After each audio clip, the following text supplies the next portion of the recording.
So, Greg, So, Kareem, 30 years ago. first of all, Yes, welcome to the pre-show. Welcome to the pre-show. God, you blow it every time. Welcome to the pre-show. So, 30 years ago, Yes. two seminal albums were released. You had the debut album for Pearl Jam was released, 10, and you had the second album for Nirvana was released, Nevermind. So I was listening to a podcast this afternoon. The podcast is called Doctor and Comedian. And it features doctor by the name of Asif Doja. And he's a neurologist. He's a pediatric neurologist, as well as comedian Ali Hassan.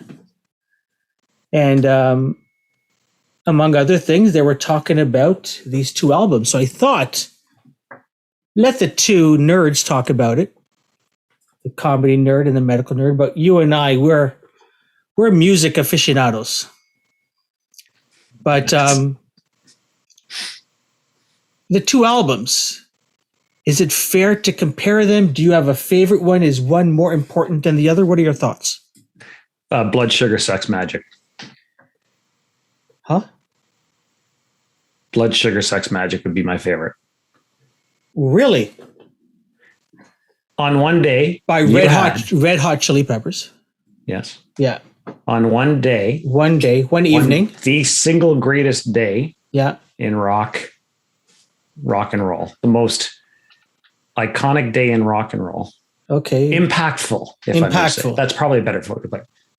You had Nevermind, Bad Motorfinger, and Red Hot Chili Peppers, Blood, Sugar, Sex, Magic released on the same day. During that same window, yes, you had 10. You had the Metallica album. You had Use Your Illusion 1 and 2. Oh, geez. This was all within, I believe, 6 weeks. This is all 30 years ago. 30 years ago, all within, I think it's a 6-week window. There's more to it than that too. I can't remember who else offhand, but there was other classic albums that were released at that time. Yeah. So you need to look at it, I think, as a whole during that period of time and the impact that 6 weeks had on rock. But yeah, no, I mean, for me, Blood, Sugar, Sex, Magic had the biggest influence on me as a musician. Just the sound, the vibe. Red Hot Chili Peppers. You had, Red Hot Chili Peppers, Freaky Styley, Uplift Mofo Party Plan. Then they went into Mother's Milk, and Mother's Milk, you started to hear something coming together, and it peaked with Blood, Sugar, Sex, Magic. Or not peaked, but it blossomed, right? With Blood, Sugar, Sex, Magic. Like it really they came into their own with that album. So from a personal music influence perspective, it's that. From the world will never be the same again, I'd have to go back to Metallica playing at Maple Leaf Gardens. It was a night of playing tag on the roof of Maple Leaf Gardens because we were in the Red Path box and we found the service door up to the roof of Maple Leaf Gardens. So we were all running around the top of Maple Leaf Gardens during the Metallica show. We found the vents which I'm surprised we didn't fall through the vents and onto the crowd below us and die, but we found vents that were hidden and went to a secret little passage where it was the old camera, like back in the 40s of Maple Leaf Gardens, the big, up in the big corners there. And then we ended up going to the opening of Phoenix, opening night for the Phoenix. We crashed the party there or whatever. Somebody got us in. And on the way in, somebody handed us a tape. And that's why I'm wearing my tape shirt today. Cassette shirt. Yeah. So when you asked me about the Mets, this is why I'm wearing this shirt today, because I knew we were going to talk about this. So somebody handed us tapes. I remember getting up the next morning, leaving my girlfriend's place with my brother. My brother was in high school at the time. Shouldn't have been out. Was too young to be out with us doing all that stuff, but he was with us. And on the way home in the morning, I had to rush him back to Whitby to get to school. And I put my hand on my pocket and there was this tape and I pulled it out and both of us went, oh, right. Because the night was a little fuzzy. And we're like, oh, right, the tape. And we put the tape in. No idea who it was. No idea what the band was. No idea what the album was. And it was Nirvana's Nevermind. And that's the moment I realized music was never going to be the same again. So if you were to ask me to pick between Nevermind and 10, even though I think of the time when I saw the Red Hot Chili Peppers with the Smashing Pumpkins and with Pearl Jam, No Name Band open up. And I remember going, holy shit, we've never experienced this before in music. This guy is incredible. This band's incredible. Yeah. I will still say that Nevermind was there's very few times that I have been able to do this with music, that I listened to something for the first time and thought, it's never going to be the same again. What was it about the sound? Was it the sound? Was it the angst in the lyrics? Everything. The spirit, the songwriting, the angst, the freshness. It was it wasn't necessarily new because there was grunge and there was that Seattle scene brewing up. But it was much like I was thinking about the Red Hot Chili Peppers, right? Going from Mother's Milk into Blood Sugar Sex Magik. Mm-hmm. I felt Nirvana's Nevermind was the perfection of that sound coming out of Seattle. Wow. That's really interesting. Were you expecting that answer when you started that? I didn't know because I've heard both of these stories. I've heard this story about the cassette, and I've also heard about you going to see your favorite band, Smashing Pumpkins, and Pearl Jam opening up for them. Yes, and I've heard that story of Eddie Vedder jumping. I think you said he had a broken arm. You think, or I think he had a broken arm and he was climbing across. Like he jumped up on the speakers and then was climbing along the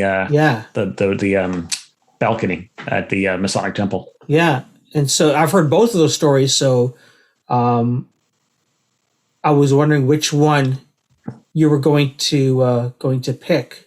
Yeah, I would have to put Nevermind ahead of 10 for me, hands down. Even though 10 is an absolutely amazing album, mm-hmm. And then I would put Nevermind up beside Blood Sugar Sex Magik. Yeah, and if we're getting a Bad Motor Figure, I mean, I was listening to that just the other day when it was the actual last Tuesday, was it, or whatever it was? It was the actual 30th. Anyway, whatever day it was, that was the actual 30th anniversary. And it was just just one day to have those 3 albums come out. It's just mm-hmm. I got goosebumps. Like when has that ever happened? I mean, I'd be happy for somebody to point something out like that. Well, I'm sure albums have been released on the same day, but in retrospect, right? In retrospect, but 3 albums like that, of that significance and stature, mm-hmm. Stature might not be the right word, but you know what I mean? Yeah. Importance. For sure. Importance of those 3 albums. What do you mentioned it and I had forgotten about it, and I've got the 2 albums here, Use Your Illusion 1 and 2.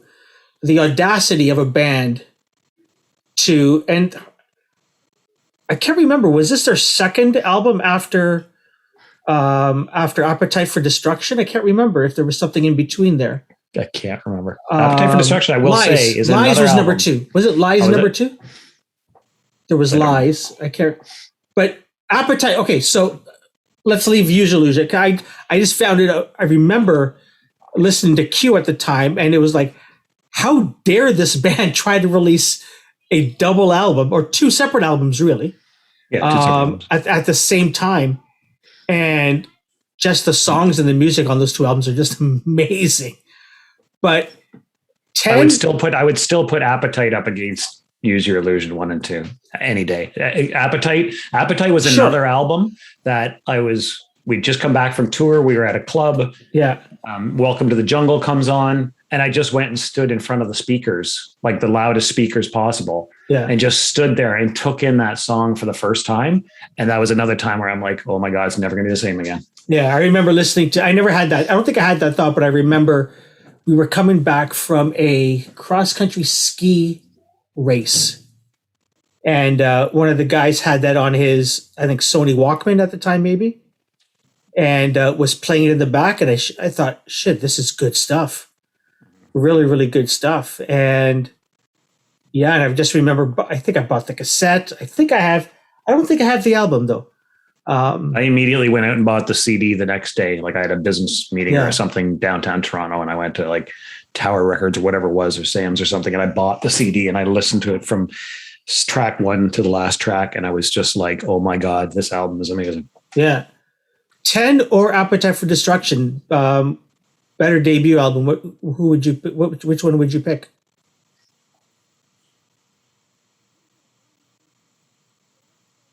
Wow. I'd have to go Appetite. As much as I love 10, I'd have to go Appetite on that one.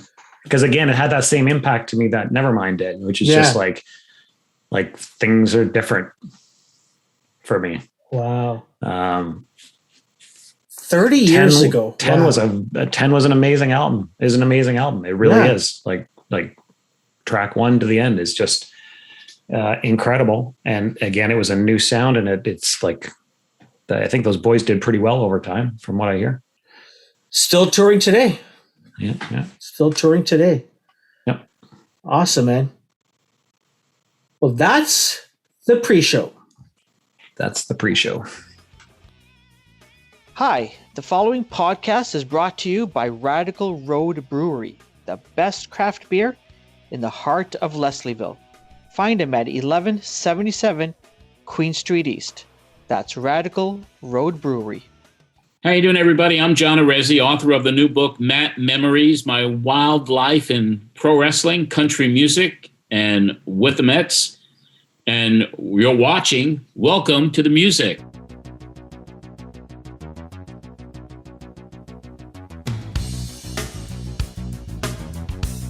Welcome. It's great to have you, John. Really appreciate you joining us here today. Long time coming. Yes. We had forgotten that we booked this way back in the before times, maybe. But thank you for coming on and joining us today. Oh, my pleasure, man. So, 2 of your roommates, one of them generally is beloved in this city, and one of them not so much. But you knew them, both because they were your roommates back in your Mets days. Yeah. Gibby and JP Ricciardi. Right.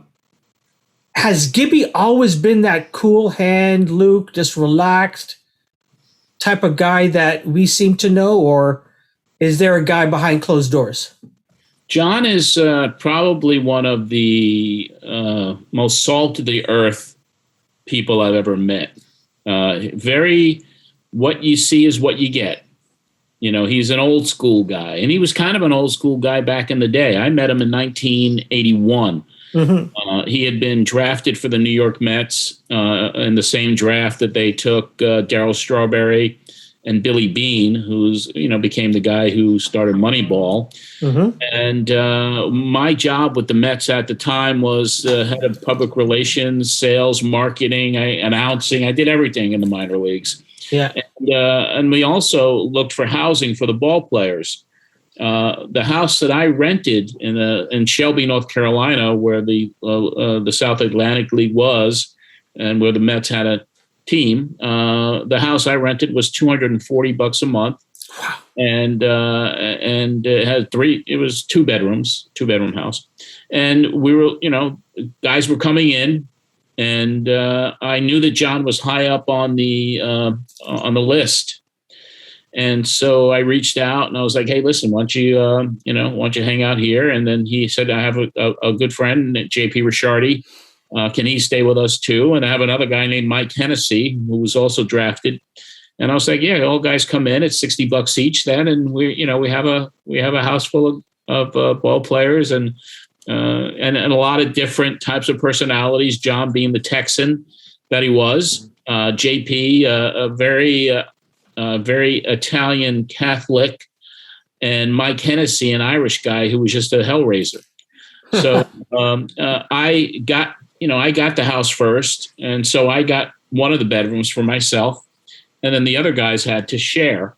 Like they would flip a coin. One guy would take. Then we had a couch in the living room, so one guy had the bed, one guy had the couch, one guy had the floor, and they'd rotate. But Gibby was always a great individual, really good person. JP would always get on my case because if I dropped an F-bomb, he'd say, you're not going to heaven if you keep talking like that. And Mike Hennessy was just a hellraiser. So we had an interesting dynamic in the place, and they would go on the road and they would never clean up after themselves. And, mice would be scurrying around on the plates in the sink. So I'd be the person responsible for that, but it was fun to share that place with him. And it developed now a 40-year friendship with John. It's amazing. Based on our summer together in Shelby, North Carolina for the Mets. That is amazing. And JP, yeah. So JP's a friend, but I'm closer to John than JP, and I'm working with John now professionally, which is a kind of a cool thing for me. Can you talk a bit about that? Yeah. Yeah. Basically, since my book came out, there have been opportunities for me, and there's a guy based in Toronto who has a company called 5-7 Films. His name is Stu Stone. I don't know if you know Stu or not. I've heard of his name. Mm-hmm. He had a wonderful baseball documentary called Jack of All Trades about his father, who was in the baseball card business. And Stu was also a story producer for a show called Dark Side of the Ring, which is on Vice TV, and it talks about things that happen in the pro wrestling business that are kind of dark. So I worked with that program, and they sent me to Florida to talk about the WWF steroid scandals of the mid-'90s. And here I am, Stu Stone is interviewing me for the show. And I knew I recognized him because I saw his documentary, and I loved Jack of All Trades. I thought it was one of the best documentaries I'd seen. It was really heartwarming, and didn't recognize him when he was interviewing me. But then when I left the set, I was like, that's Stu Stone, the guy who did that documentary. So I reached out, we started conversations, and he read my book, and he said, I think there is a documentary or kind of a scripted series about your life, because you had, you've done some incredible things. And so we had started talking about it. And then when we came to the part of Gibby being my roommate, and him being from Toronto himself, he was like, Gibby was your roommate? And I was like, yeah. He goes, what is he doing? I was like, well, he's, he lives in Texas still, and he's a scout for the Braves. And you think he'd want to have someone do a documentary on his life? He's like an icon here. And I was like, well, I don't know, let me call him up, So I called up John. And I hadn't talked to John in about a year because his daughter was in country music, and I opened some doors for her here in Nashville. And so anyway, I called John up, and I was like, hey, John, how you doing? What are you doing? He goes, I'm sitting here planting trees in my front yard. I was like, well, that, I don't know if you're having fun or not, but would you be interested in talking to someone about a possible documentary on your life? And he was like, yeah, I'd talk to someone. And to predate a couple of years previous, when I was with John here in Nashville with his daughter and we're meeting, I was like, you should do a book, man. I don't want to write a book. I don't know what's there about my life story. So during that conversation with about the documentary, I said, John, have you ever thought maybe now you may want to write a book? And he goes, you know what? I'd explore that. So I made a couple of calls to my publisher.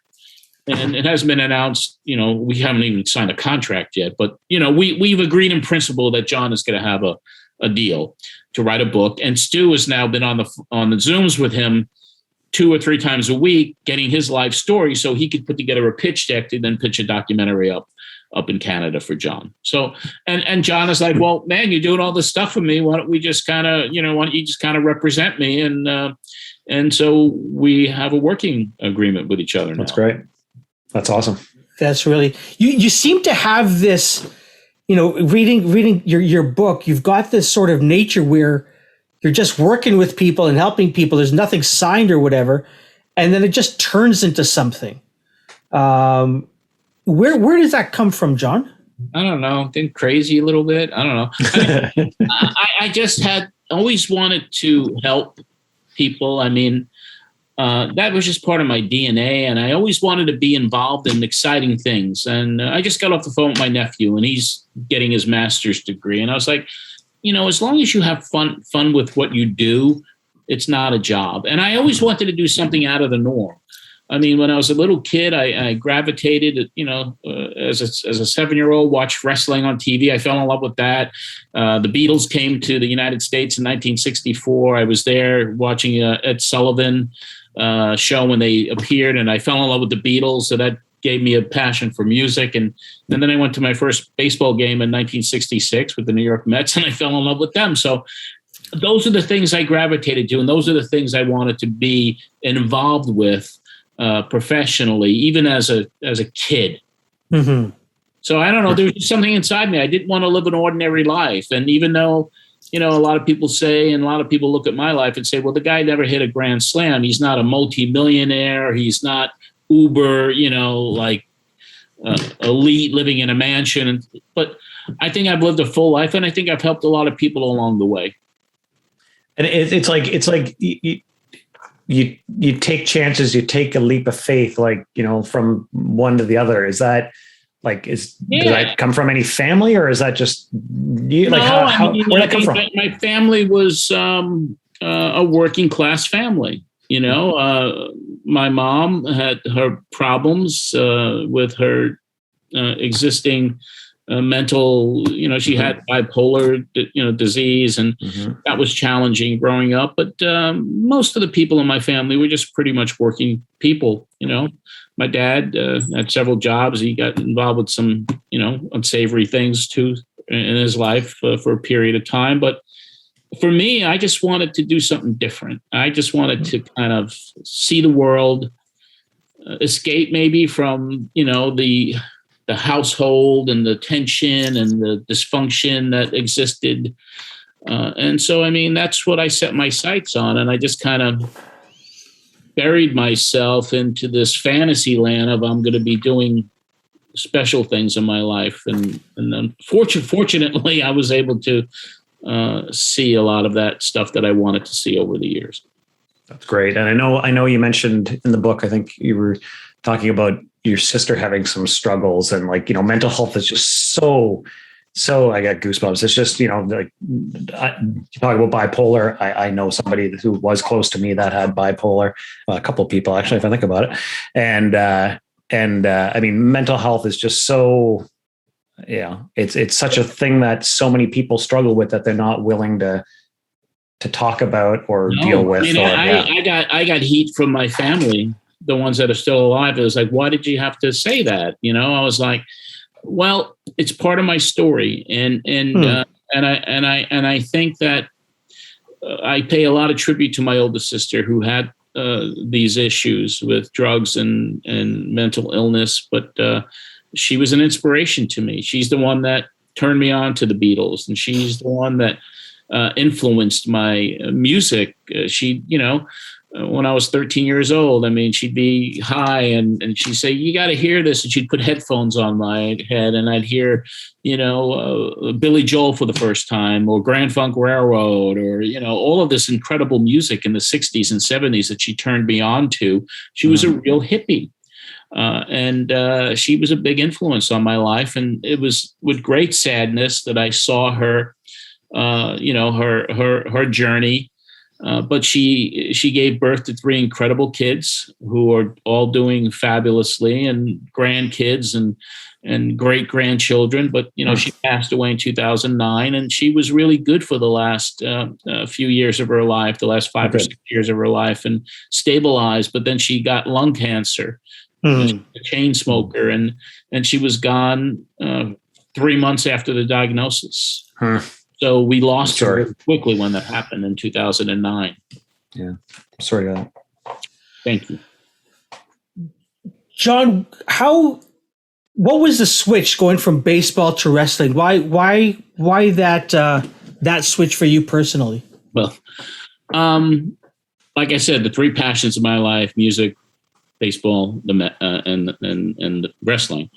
When I was a kid, I fell in love with the New York Mets. I always wanted to work for the New York Mets. That was my dream. But I also love pro wrestling. So when I went into pro wrestling, really, if you look at it, at the age of 14, starting a fan club for a wrestler, then bullshitting my way into a press pass at 16, and being at ringside for all the Madison Square Garden shows, And then I decided to go into the ring with no training and bullshitted my way into getting the shit kicked out of me by a couple of wrestlers.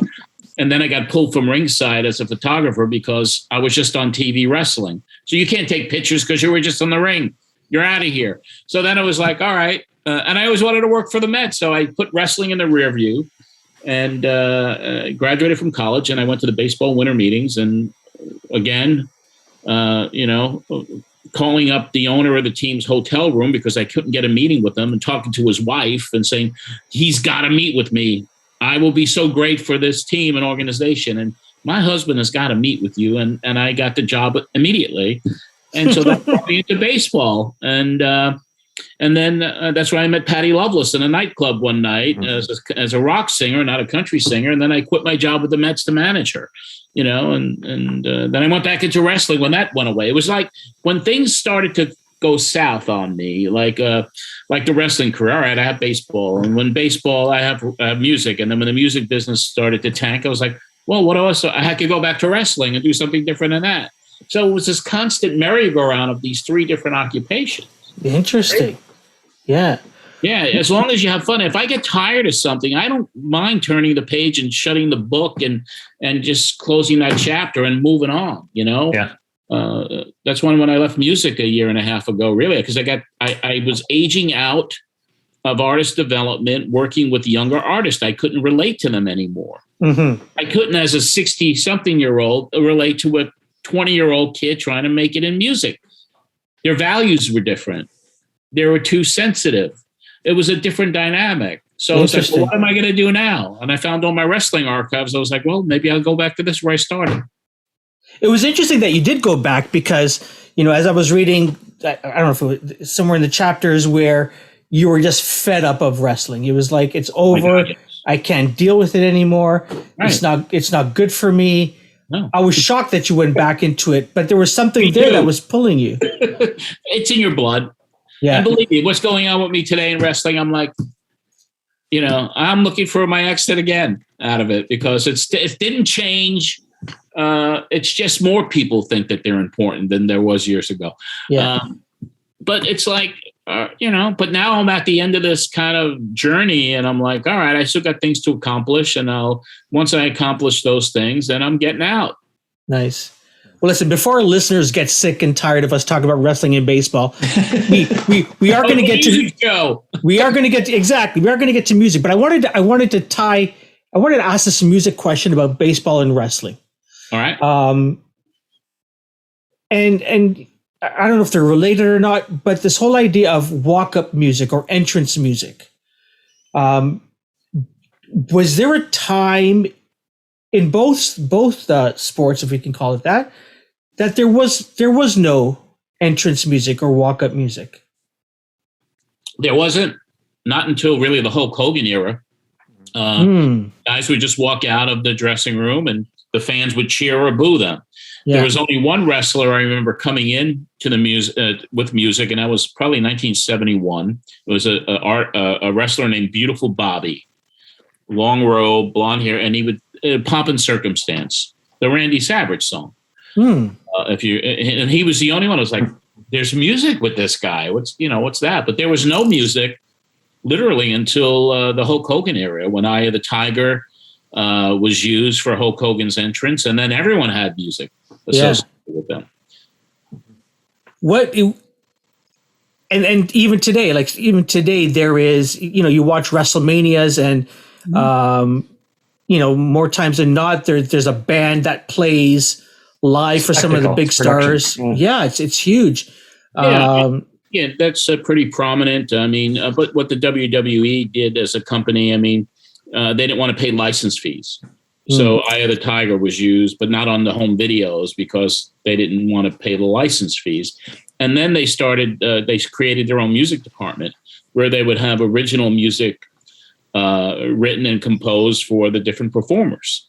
Now it's changing a little bit with their competitor, AEW out of Florida, All Elite Wrestling, owned by the Khan family.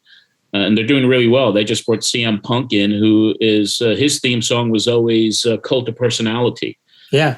So they licensed that song now, and their performers are getting the opportunity to get mainstream songs back into wrestling through licensing, because the people in Florida have a different mindset and strategy than the WWE. The WWE is still, we're doing our own music, so we don't have to pay license fees, and we're going to own it. AEW is now, what's your favorite song? What do you want to come into? They go out and license it. Right. And the same thing with baseball. I mean, when you look at everybody has a song now. Yeah. And baseball, they don't mind paying the license fees.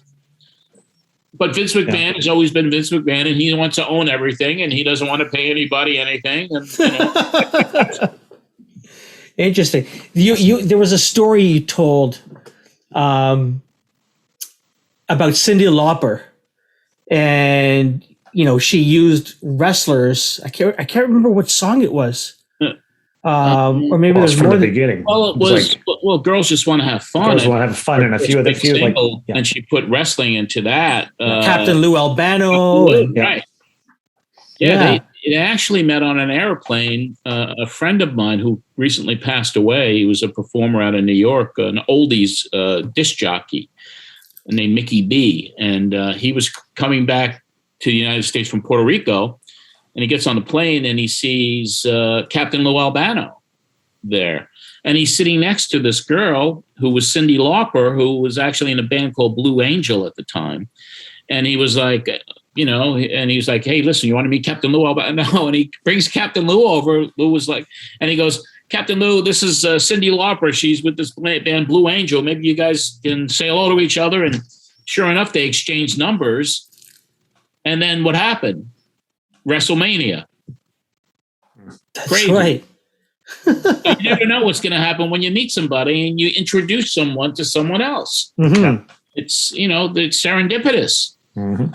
It was interesting. It was like wrestling music. It was all part of pop culture. It was amazing because MTV got involved, because Cyndi Lauper was the hottest female act at the time. She broke big.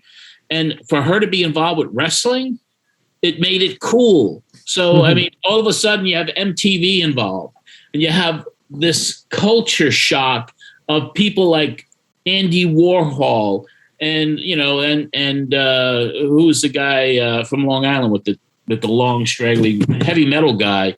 I forgot his name. But anyway, all of a sudden it was cool to be at wrestling. And all the artists got involved. Then they did the Rock and Wrestling album. Then it was the Rock and Wrestling Connection. And that launched for the biggest boom period in its history in 1984 and 85. It was all over the place. Like everybody was watching. Absolutely. Wrestling. You couldn't get enough wrestling. Right. Back in the day. And even today with WWE has their own channel now. They can watch wrestling. Yeah. Mm-hmm. Watch it 24/7. What are your thoughts on wrestling today versus back in the 80s? I'm kind of an old school guy. I mean, but here's the thing. People can trash the product today and say, oh, the guys are too acrobatic and there's no storylines and there's no defined good guys or bad guys, but it's evolution. Everything evolves. Yeah. And what wrestling is today, it's now entering another boom period. Within the next 6 to 12 months, it started already, because there's competition for the WWE right now with AEW. Mm-hmm. They're assigning an amazing amount of talent. People are flocking to the TV sets now. And now it's kind of similar to what happened with the Monday Night Wars in the late 90s, when WCW and WWE were battling every Monday night for ratings, and they were all, outdoing each other. It's starting to happen again. And you could see it. Arthur Ashe Stadium in Queens, New York just sold out 2 nights for AEW Wrestling, made their New York debut. Wow. Yeah, 2 nights in a row. They brought in Daniel Bryan, who was a big WWE superstar, is now with AEW. CM Punk, who had been out of wrestling for 7 years. They convinced him to come back in AEW. And now all of a sudden it's like, you can't get enough of it. And it's only going to lead to a spectacular boom period that's starting right now. And it may last for 2 years, but it's happening. All right. I might go back to watch AEW. The product is really good. And they got the heritage announcers like Jim Ross, Tony Schiavone. Wow. They have most of the 4 horsemen in there now as managers. Taz is there now. They're going to be signing this guy that just left WWE, Bray Wyatt, who was the Fiend in the WWE. He's going to AEW. And the WWE, there's a lot of speculation that they're polishing it up now for sale. NBC Universal. That's why NBC Universal and the Peacock Network is now the WWE licensed their network to NBC Universal for $1 billion. So WWE is getting $200 million a year for 5 years just for the license of their network to be on the Peacock streaming network. Oh, I didn't know that. Interesting. Yeah, so that's happening. And there's talks about Disney wanting to buy the WWE now. So I think it's going to be, I think they're polishing it up, and I think the WWE is going to be sold. My own personal speculation, but there's a lot of innuendo and rumors out there within the next 12, 24 months, maybe. And I really believe whoever is going to buy it is going to put a theme park in Orlando as part of Universal Studios, and they'll have a WWE museum, Hall of Fame, and maybe even attractions like the Undertaker ride, for example. Yeah, the pile driver. It's heading that way. It's heading that way. That's really interesting.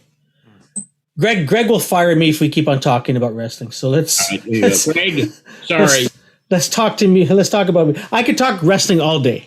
Yeah. It's just a fascinating business. Yeah. Yeah. As is music. For sure. So during the day, I'm in media sales.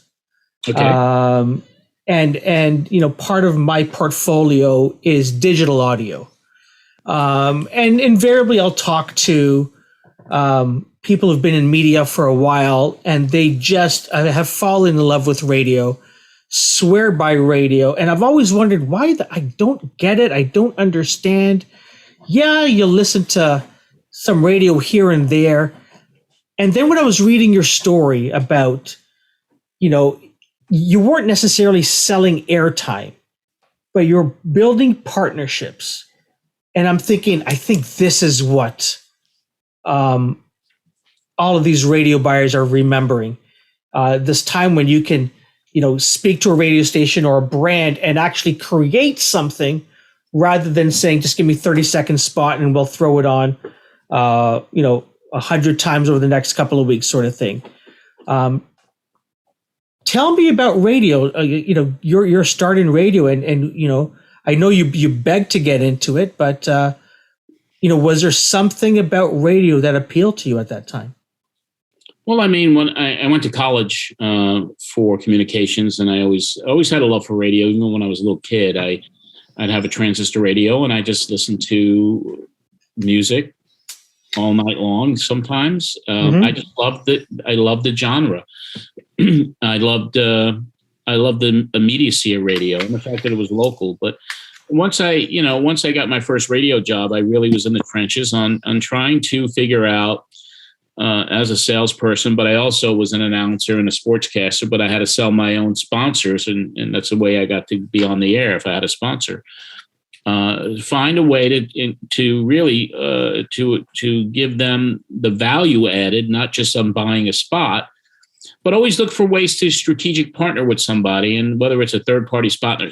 But I started in local radio at a little mom-and-pop station and went on to other stations and bigger station. It wasn't until I really went to New York City to work for a country station where I saw the value of really strategic partnerships, like tying in companies like Sam Goody or Walmart, as we're bringing country artists into the New York station so we could do these giveaways and meet and greets. And there was always something about that type of connection by bringing parties together for mutual benefit.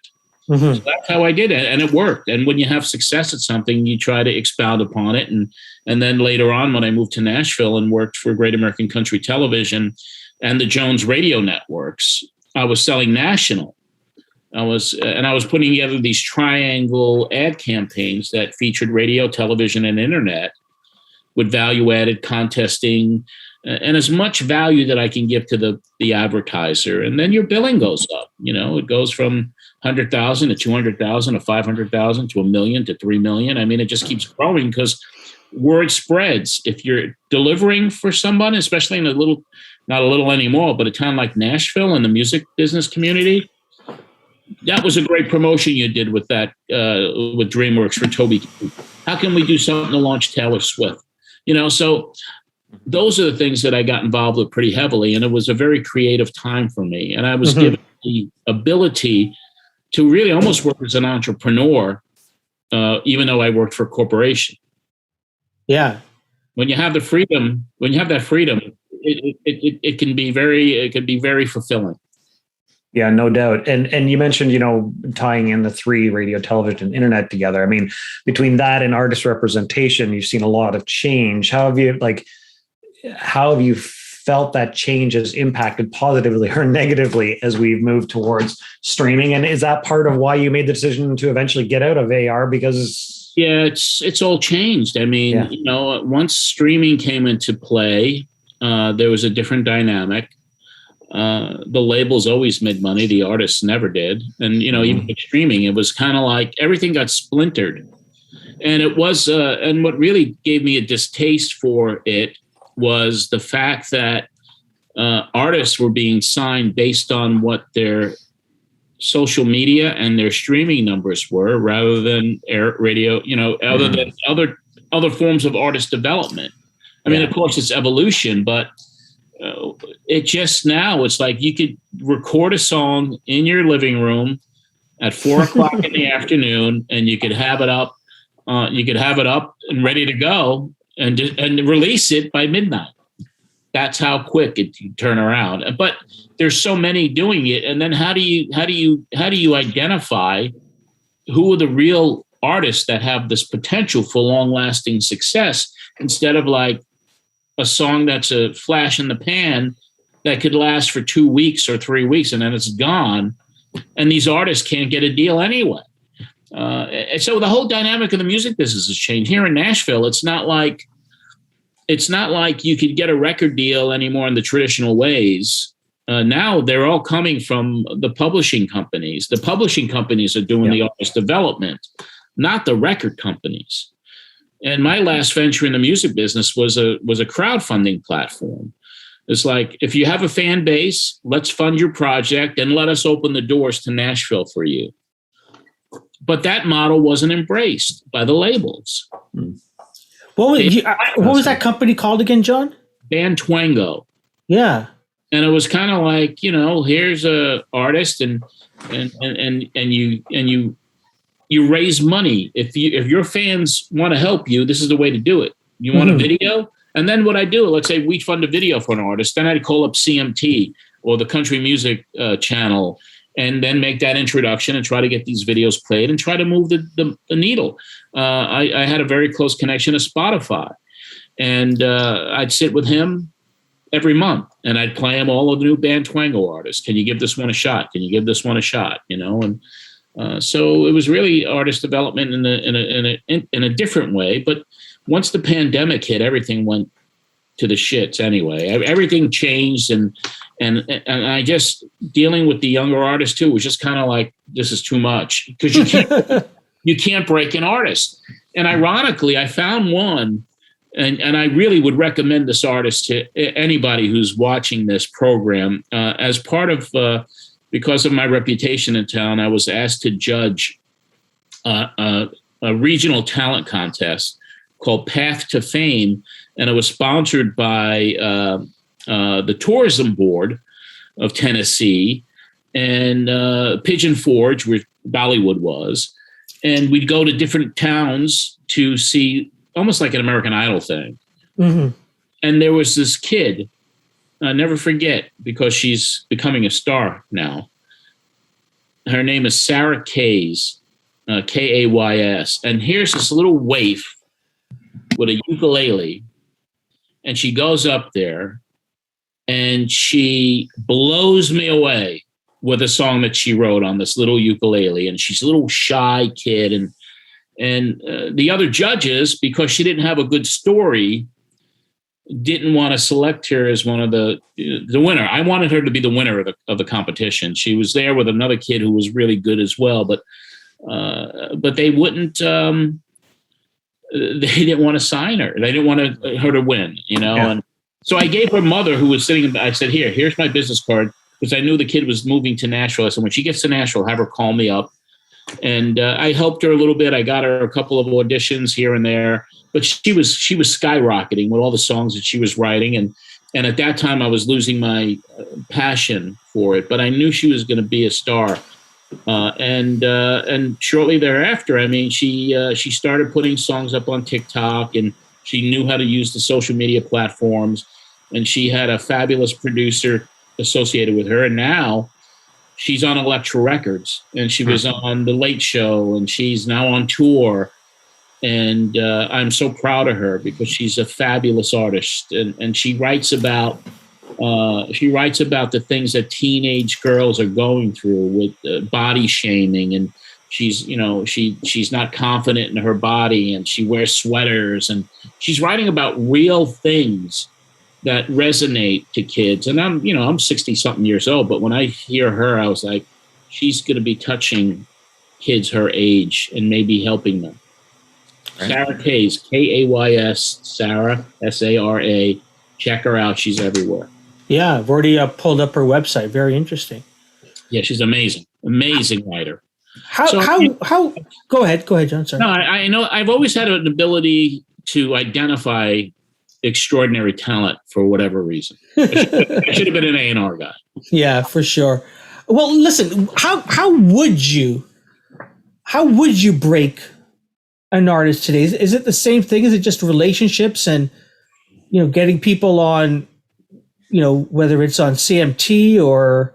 Well, there's so much noise out there. I mean, I wouldn't even know today. The only true artist development in the traditional way that I did, and we almost broke the act, except for the label couldn't get terrestrial radio, believe in her, was Sarah Darling. I mean, she was a star. And I did the right things, marketing her, getting the relationships built with the Grand Ole Opry and CMT and the City of Nashville Tourism Board, and getting sponsors involved with her. We had everything going for us, except for terrestrial airplay, because the label at the time wouldn't put up the necessary promotion dollars to make sure it happened. And then when I bring Kelsea Ballerini in, I discovered her in a little pizza place, and helped her along the way. And then they realized, I mean, to play this game, you got to put up a lot of money to make sure it happens. So they invested quite a bit of money in her after I got fired, and she's become one of the hottest stars in country music and in pop music now. She's kind of segueing over to the pop genre, but I wouldn't know how to do it today. I think there's too much noise out there, and there's too many different ways to do so many different things.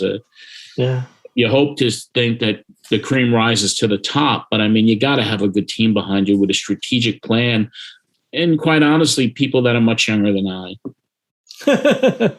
It's interesting because we talk to musicians right now, particularly during COVID. And you mentioned how quickly everything's gone to pot. It's like, it's the whole idea of the perfect team behind you has just, shattered, morphed. Like it's gone kaboom since we've headed into COVID. In what way? I mean, is it one person that they're relying on, or what's in your assessment? Yeah, it's certainly from what we've been hearing from the perspective of, everybody's had to shift. So maybe that's a better way to put it. In shifting, some people have realized who knows how to shift and do it for them. And then some people have sort of been left in the wind and having to do it themselves. And we've talked to a lot of young musicians that have gone, I just had to roll up my sleeves and learn, promotion and how to build a website and because everything got blown up during COVID. Wow. Yeah, it's almost a do-it-yourself mentality, and maybe that's one of the things around punk music, right? It was more of a do-it-yourself sort of thing, figure everything out. Like you said, John, things sort of change and evolve, and so who knows? This everything old is new again. Sounds different. That's all. It is. I mean, even back, thinking out of the box in non-traditional ways. I mean, I could go back to 2006 when Scott Borchetta from Big Machine came into our office and wanted to discuss a strategy to launch this 16-year-old kid named Taylor Swift. Mm-hmm. And he's like, what can we do that's different and special to help introduce this kid, Taylor Swift, to the nation? Because she hadn't gotten any national TV exposure. She was still in the studio recording her first album.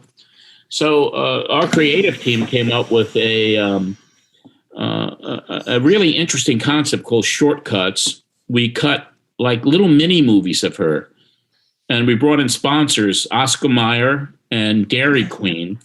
And, it was a 3-minute, it would follow a music video leading into a commercial. So, and the viewer thought it was part of programming. Welcome to GAC Shortcuts.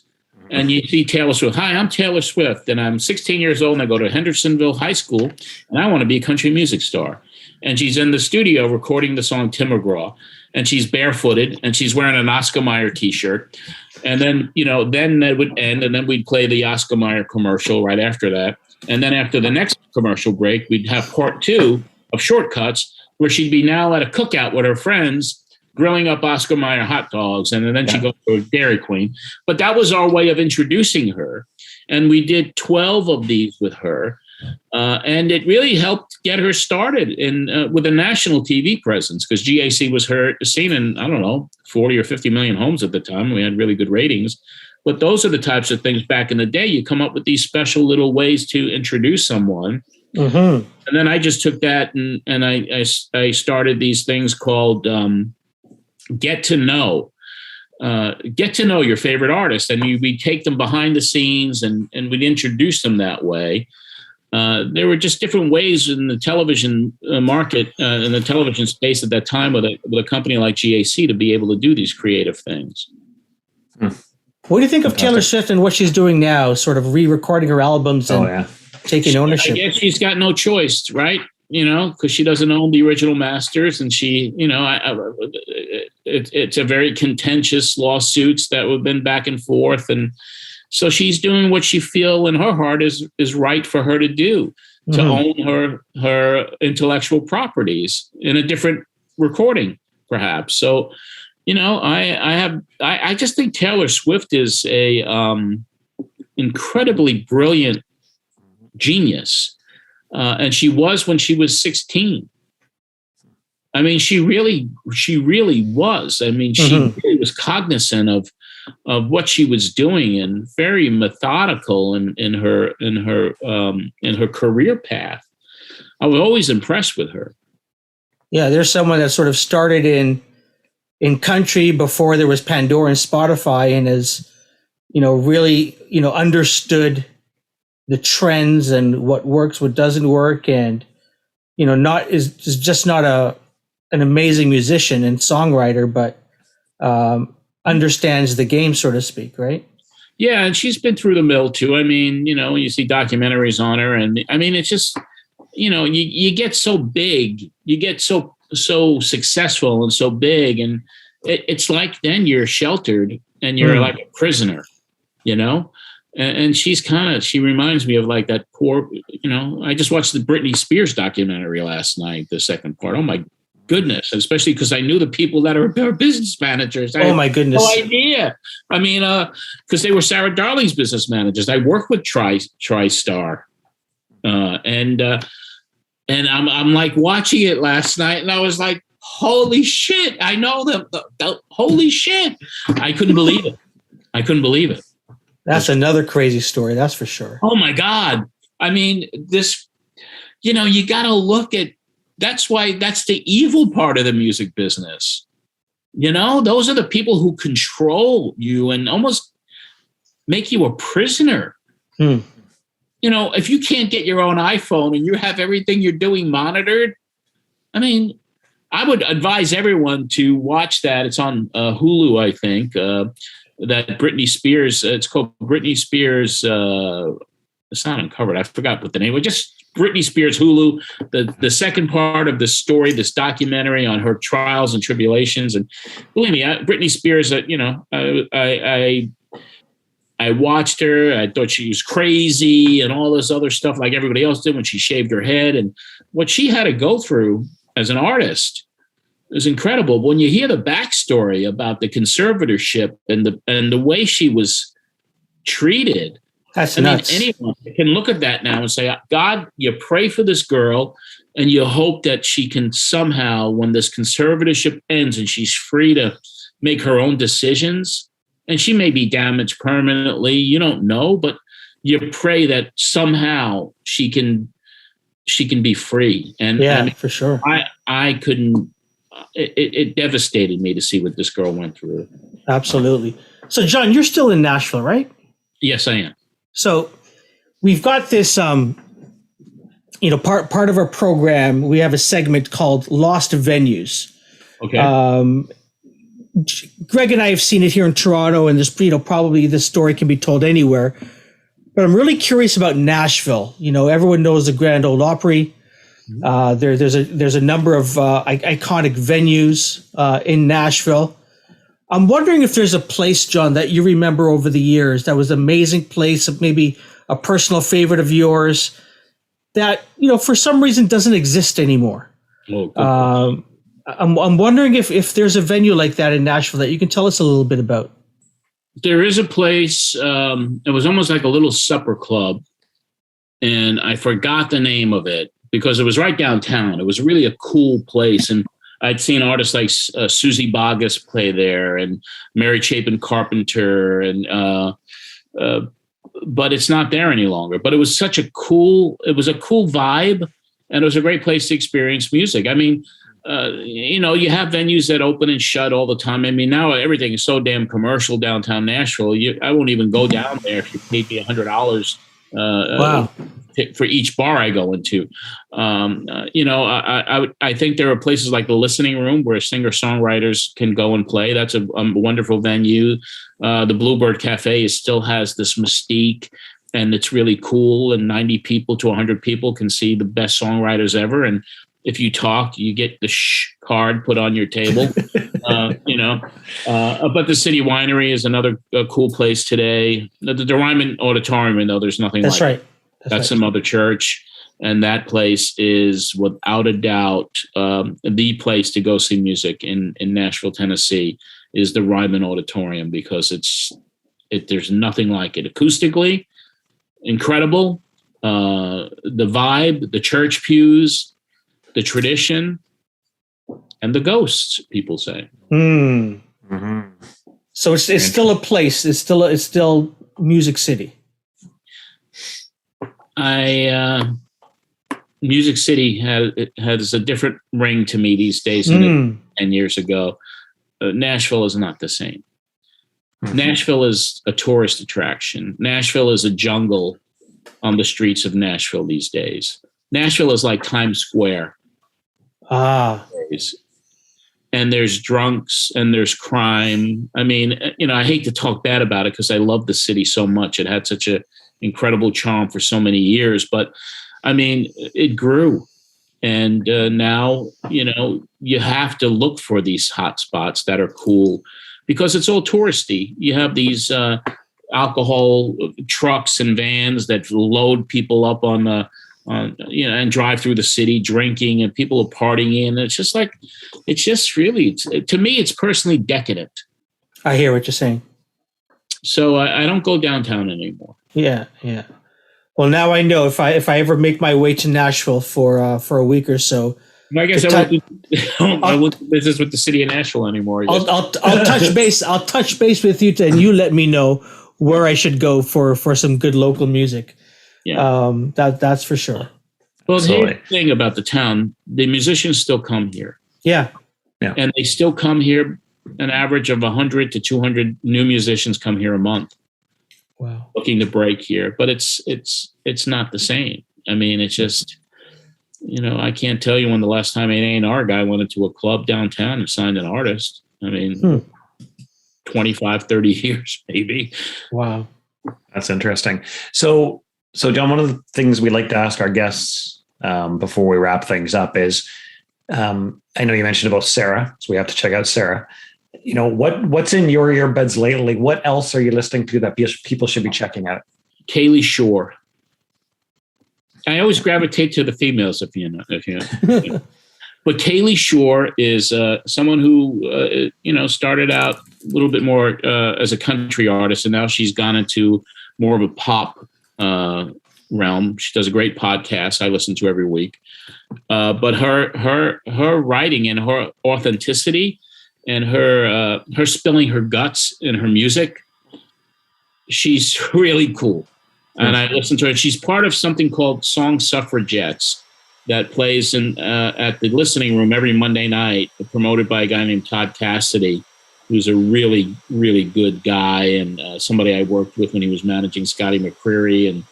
But Todd started this music suffragettes, which brings the women together, women singer-songwriters, every Monday night to sing in the round. And there's a lot of incredible talent that he books. So I would say that is what I'm listening to. Kaylee Shore I listen to. Sarah Kays I'm listening to. I mean, I'm trying not to lose touch with the music. I'm trying to discover cool things, but there's so much noise. You don't know where to look anymore. You really don't. Yeah. And I'm so far removed from the Nashville music community, the music scene, that I wouldn't know, because I don't listen to country music anymore. Once bro country started, I mean, a Florida Georgia line and the rapping and this and that, and I was like, I'm not into this no more. I can't listen to it anymore. I'm not listening to it. I always tried to find talent that was good and maybe more traditional than what was going on, because what happened to it, in my opinion, is like everything sounded the same after that started in the mid 2000s. I mean, that was kind of like, really, it was like 2010, 11. Then it just kind of changed, man. I'm like, this all sounds like, it does sound like the stuff I have a passion for. Interesting. It's interesting you mentioned, though, about like the rap influence into country and stuff. And earlier you mentioned Cult of Personality. And to me, that Living Color was the convergence of funk and metal, and it was just like a goosebumps. My favorite band, one of my favorite bands ever. So it's interesting as music evolves, and you're right. Like, we've got this sound now with the rap and the country. Yeah, but it's evolution, right? Yeah. Is it evolution? Yeah. And it's me aging out. I mean, that's what it is. I mean, 'cause I'm an old fucking fart now.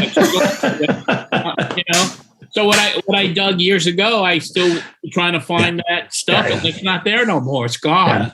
Except for you like on your streaming services, and you say I could play anything I want. And when I take my walk every day around town in Franklin, Tennessee, I'm listening to the 60s and 70s. I'm listening to the stuff I grew up on. And then I have my favorite country artists, like from back in the day, like Darryl Worley and Colin Ray and guys who were more traditionalists, and Garth Brooks even. But I can't identify with today's artists, and that's just because of my demographic, I think. Yeah, there you go. Before we let you go, John, you have to tell us your Donald Trump story.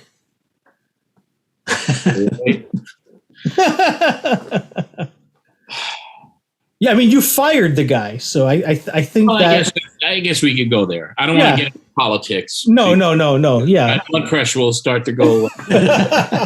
The Donald Trump story is as follows. I mean, my sister, who I love dearly, my nephew, she was living here in Nashville. She was kind of like Marissa Tomei from My Cousin Vinny, if you ever saw that movie. She didn't blend here in the South. She was a New Yorker, an Italian New Yorker. So she wanted to get back home, and she didn't have really the finances to do that. And they had an open audition for a show called Deal or No Deal with Howie Mandel here in Nashville. And I was like, my sister probably would do good on that show. So I told her, I said, there's an open audition for Deal or No Deal. I don't watch that show. You go do it. I was like, no. You do it, because you're going to be all these Southern people there. Maybe they'll like you because you're not from here. So sure enough, she shows up and she gets picked for the show. Season premiere. The theme is to bring Donna back to New York. And when we go to California for the taping, and the show starts, and the suitcase is open, if you ever saw the show, and then Howie calls the banker to get an offer to stop the game or continue it. And the banker was always this person secluded in this booth. On this show, season premiere, there was a special guest banker. And it was revealed to be Donald Trump from The Apprentice. And everyone goes crazy. My sister's, oh my God, blah, blah, blah. She loved Donald Trump. And so anyway, I mean, he was playing hardball on the offers to her. I didn't think he was being fair. So I asked Howie Mandel, as I was one of the helpers helping my sister make strategic decisions. And I asked Howie, I said, can I say a couple words to Mr. Trump? Go right ahead. And I said, you're fired. Just like that. I fired him on national TV because that was his shtick. But I was the second person ever to fire Donald Trump. On there you go. You and Vince McMahon have fired Donald Trump. Awesome. John, this has been awesome. Next time I start a wrestling podcast, or if Greg allows me, we'll get you back on it, and we'll just talk wrestling. Well, pick up Matt Memories if you want to read more about all this crazy stuff I've done. It's available everywhere you buy your books. Matt, your books. There you go. Matt Memories. Find it on Amazon. If you're here in Canada, you can find it on Indigo. Audible. Audible as well. Who reads it on Audible? Is that you? Nice. Excellent. I read it, yeah. You got to do that. It's a fun book. It's a fun read. John, if people are searching you online, they want to find out more about what you're doing, where can they go? Twitter at John Arezzi, Instagram at John Arezzi, mattmemories.com is my website, and that's basically the main ones. And Facebook, you can find me there too. It's John Arezzi's Matt Memories. Perfect. John, thank you so much for joining us. This has been a pleasure. My pleasure. Thank you, guys.